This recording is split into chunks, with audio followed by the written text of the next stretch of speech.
Producer Shyam Prasad Reddy. Hits and flops. All movies list. 1.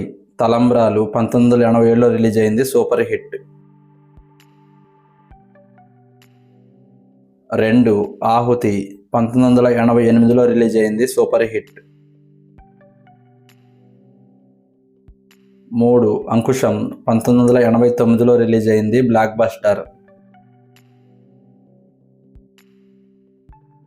4. ఆగ్రహం 1993లో release అయింది, average. 5. అమ్మోరు 1995లో release అయింది, block buster. 6. Anji 2004లో release అయింది, flop. 7. Arundhati 2009లో release అయింది, బ్లాక్ బస్టర్.